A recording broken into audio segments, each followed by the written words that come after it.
Valley State Assemblyman Chad Mayes also presented a resolution this week calling for President Trump to resign following last week's chaos.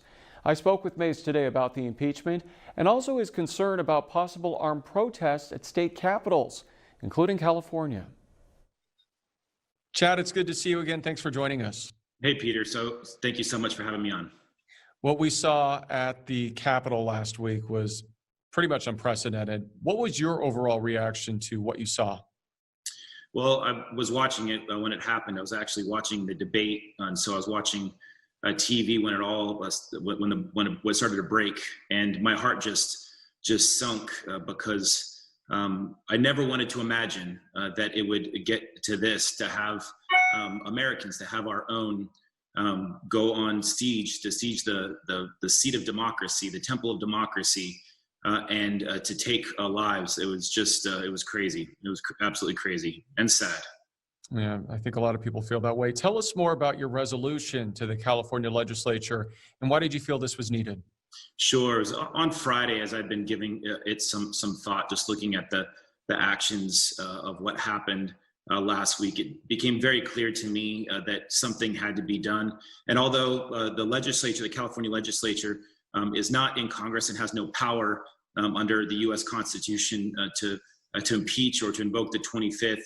It is a representative body of the people, and it represents the 40 million people here in California. And I thought that it was important for us to be able to give our voice and of the 40 million people that are here in California, and to be able to let Congress know that there needs to be some accountability. And so what I asked for, what H.R. 7 was a very simple resolution, and it just said that the president should either resign or the vice president should invoke the 25th Amendment, or Congress should impeach, because there had to be accountability. Looking ahead, there have been warnings from the FBI about possible armed protests across all state capitals, including here in California. Your reaction?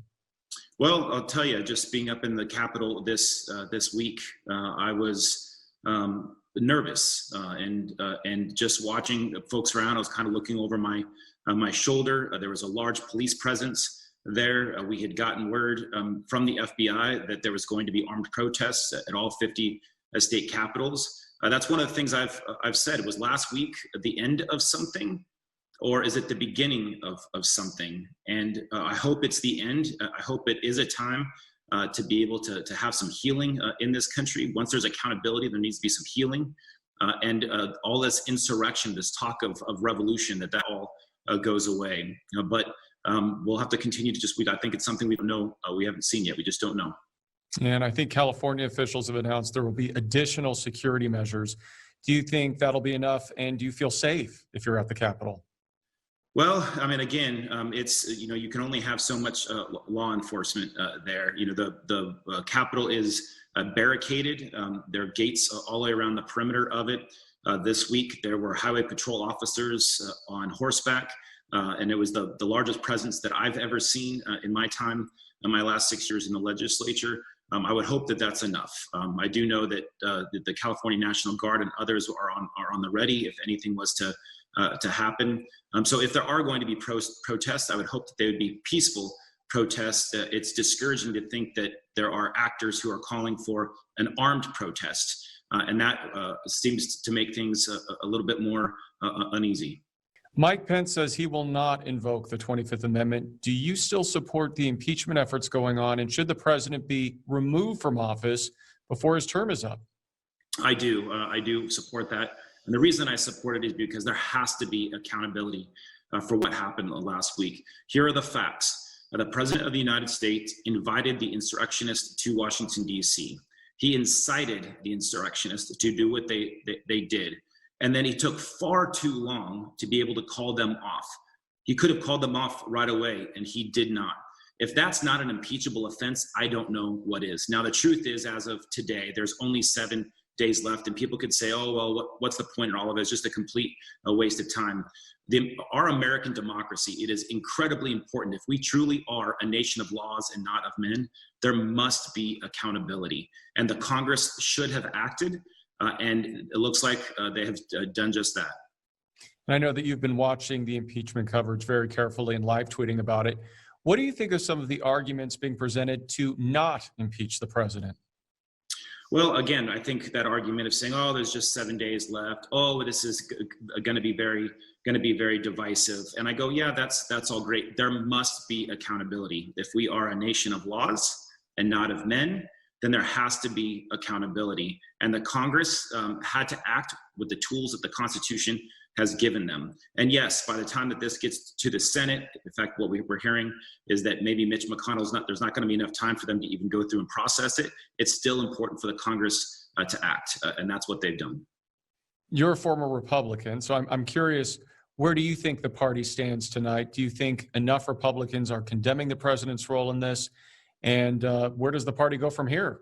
Well, we know at this point that there are 10 Republicans that voted in favor in the House floor for impeachment.